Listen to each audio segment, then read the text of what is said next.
Alright guys, the first thing you really need is just this.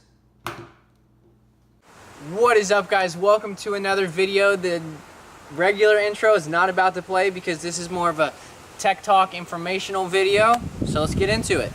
Yes, I started off on an iPhone. I did not start off on the YouTube platform, but what I did start off on was Instagram, and I filmed all my stuff through my iPhone. Obviously I can't now because, as you can see, I doubt you'll be able to see because I'm filming on another iPhone, a newer iPhone, but my camera is cracked, so I don't use that to film anymore. That's not the reason I switched. The first camera I got was this.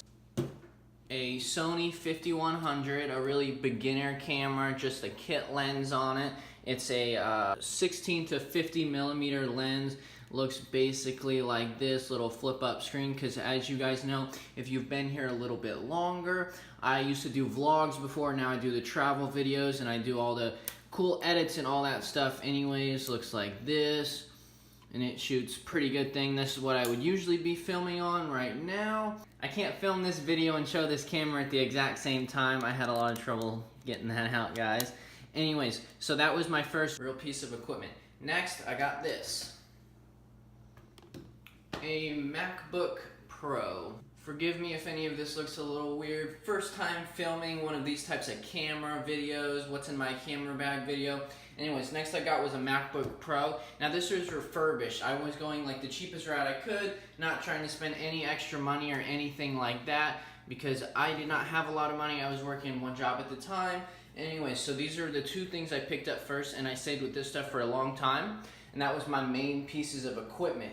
Now to go along with that, I had a GorillaPod, which is the one I'm using right now, but that one ended up breaking. I just kind of have it rigged up right now, and I got this, a better GorillaPod. So this one was a little, I don't know if it's newer, but it's bigger and it's a little better. Anyways, when my camera broke, if you guys saw that vlog a long time ago, this piece is a little bit shaky. I'm not going to move it that much, but the little metal connector piece to this isn't very tight. But anyways, not going to replace it because trying to save money. That's what you do. This is beginner camera guide, just trying to figure out the minimum amount of stuff you need. So I'm just showing you how I slowly stack myself up for my beginner videos. And as you guys know about the MacBook again, these don't have USB ports. So how did I get my camera stuff on to film? So what I would do is my camera, I know Sony cameras, I'm not sure about Canon, all that extra, all those other cameras, Nikon, Canon, but Sony has an app that you can send to your iPhone. So I used it was like a Play Memories Mobile or something like that.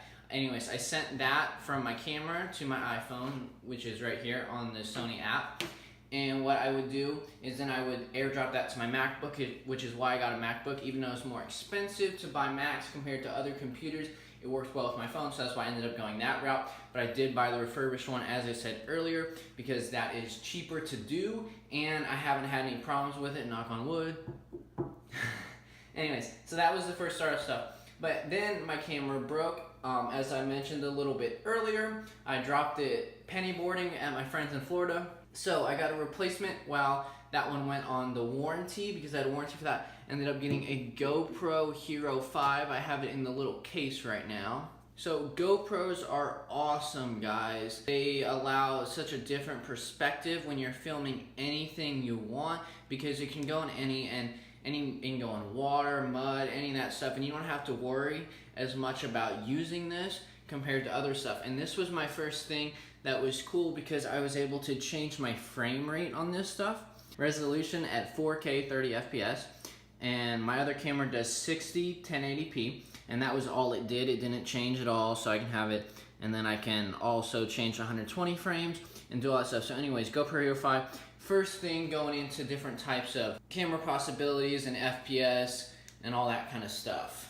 And like, because it has a wide camera on it. So anyways, use that for a couple vlogs until I got my camera back. So then I had two cameras. So this is building up a little bit. I had to replace this camera. I didn't just go out and buy a GoPro. I had to replace it while I was on warranty so I could still make videos for you guys. But that's what I ended up doing. I got that, and now I have those two cameras. So I have that underwater perspective and then just a regular nice camera to have. So once I got the GoPro, I was out in Florida. So that was great because I was able to do all the water stuff, because it's really nice all around there. And so what I wanted to do is I ended up getting a little mount for that. So I have a little chest piece to make everything a lot easier. when I was filming different GoPro scenes, when I was running on rooftops, like my spring break video shows. But anyways, that looks like this. You screw the little GoPro in through the little case it has. You unscrew it. It's got a lot of neat little pieces that you can do. So anyways, I got this so I could strap it to myself and be safe. The next thing I got for my GoPro was a little floaty, so I did not lose the GoPro. Did not want to have to deal with replacing another camera, so I just got this little floaty thing. I haven't actually had to use this yet because everything has been safe, but I planned to go wakeboarding when I was out there, if you guys saw that video, but that ended up falling through. We didn't have that happen, but I had this in case I needed to use it, and it just straps to the back of the GoPro when you have it on the little case thing. As I mentioned with my other thing, with my other camera, well, what I had to do is I had to send it from the camera to my iPhone, and when I did that, it took a long time. It was a very repetitive process, and it was not very fun. So I had to do the same thing with the GoPro here. It had an app, but it took 10 times longer because I was filming 120 frames, I was shooting in 4K, and I was sending all that stuff to my phone, and it was taking a lot of time, and it wasn't very effective. It was adding maybe an hour to the whole editing process as a whole. So that's when I bit the bullet, and I ended up getting one of these things.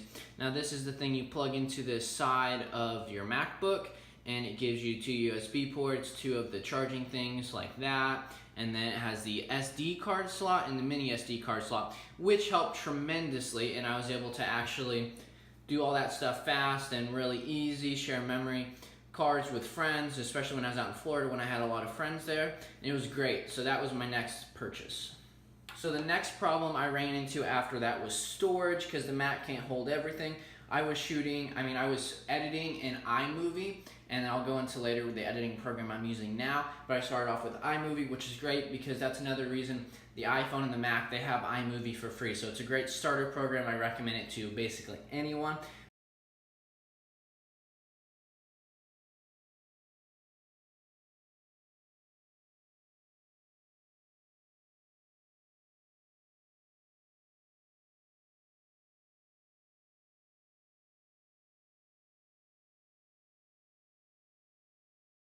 But anyways, eventually run out of storage, so what did I end up getting? I got a hard drive. So this is 1 terabyte of storage, which is plenty enough for right now. I don't need anything more than that, and I've used that, and I am nowhere near the end. I think it's like 86% full, maybe 88. Not barely cracked out of the 90s, just maybe this past week.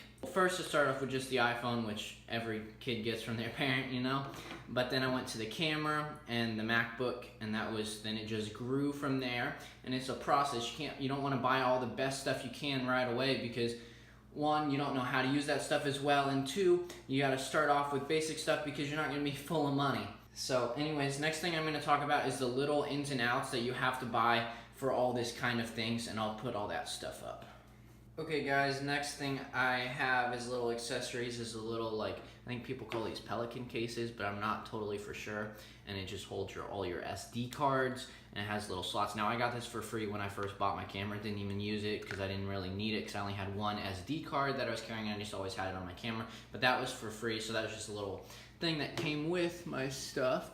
Set that right there. Anyways, I'll show you guys all my SD cards. Alright guys, as you see from the far left, that's my newest SD card. I just purchased that, and that shoots, that's a 64 gigabyte card, and it shoots at 80 megabytes per second. I'm not sure on all of this stuff, but it shot in SDXC, which I wanted to use because that was a better film than I was just shooting in MP4 before. If you know anything about cameras, tons of tutorials out there. You can go check out all that stuff. But anyways, so the first SD card I got was just a little cheap 32 gig right there. 32 gigs is plenty enough space. I only got the 64 because that was the only one they sold with the SDXC. But anyway, so this is the first one I got. I got a micro SD because it was cheaper. You just put it in this little converter, and that's how I was able to get it into the little slot in my camera. For the 5100, it's just that little slot right there. Sorry if the lighting's weird. First time doing this kind of thing. And then I have my next SD card purchase was this little, another SanDisk one, which is a 32 gig, but it shoots it's a way better SD card. It was more expensive, but it shot at a higher, excuse that interruption of my dog barking, but it shot at a better MBS. I'm not totally sure on that stuff, so don't quote me for any of that stuff, but I know it's a better SD card, and it just goes into the GoPro in that little slot by the battery, which is right there. So that was my second one, and I was gonna just use the previous memory card, but because the GoPro shoots in 4K, 120 frames, you need a better memory card, so I ended up picking that up when I picked up the GoPro, and it came with another one of these little case things, so it's easier to plug into the little converter. Alright guys, these are the last little couple things I have, which are just little stuff that came with the GoPro and stuff I got from previous things. So this and this actually go with the floaty thing over here as that accessory. So all that stuff is right here, and that just makes sure you tie it down and it suction to whatever thing you're on. So if it's on a surfboard, maybe you attach it to the chest mount, which I have over here. And then I also have little extra things, so like this right here, which is what I would attach to my GorillaPod, and that's how I'd have the GoPro attachment if I just had it in here. I also have one currently on here. I guess I could set this over here too. And then I have the first one. So this is what I used when I was out in Florida, and I would just set the GoPro on things. I didn't actually take the suction off because I had no need to do that. I was just holding the camera, didn't want to get that adhesive any less sticky. But anyways, you just unscrew this and it goes in there, and that's the little GoPro accessories. Anyways, there's that, and then this is the other piece for this. If you don't want the clear back, they give you a solid back as well. But anyways, those are all my little accessories. I know this might be a little longer of a video, but it won't be the most amount of stuff that you can have out there. And I just want the big main message for this is you start off small and you get bigger and bigger. That's why I call this beginner start off stuff for all this stuff. So this is more built up. I would not go out and buy all this stuff right away. The first things I would buy is, like I said earlier, save up for the camera and then the MacBook. And if you don't want an Apple product, if you use Galaxy or anything else, then sure, buy a laptop like that. The reason I got MacBook was because I already had an iPhone and it had the iMovie, which was the free editing program, so all that was taken into account, and that's why I ended up getting a Mac. And as I said earlier, you can get them refurbished, and that's what I got mine. So they're normally $1,700, as I put up on the screen earlier, but I got mine for around $1,200, just under $1,200, because it was a refurbished Mac, but still one of the new ones. Alright guys, hope you guys enjoyed the video. I actually enjoyed making that, and it was cool to share my little experience with the stuff I've done so far, and almost getting, well, it's not close to a year yet, but maybe 9 months of time doing all this kind of thing. Anyways, I enjoy it very much and hope you guys enjoyed the video. If you guys want to see more of those, more videos like this, I am welcome to do it. Leave a comment in the description and I will for sure do more of these and maybe make an intro for this kind of thing. So, hope you guys enjoyed the video. Be sure to give it a thumbs up, subscribe if you're not subscribed, and I'll see you guys next video.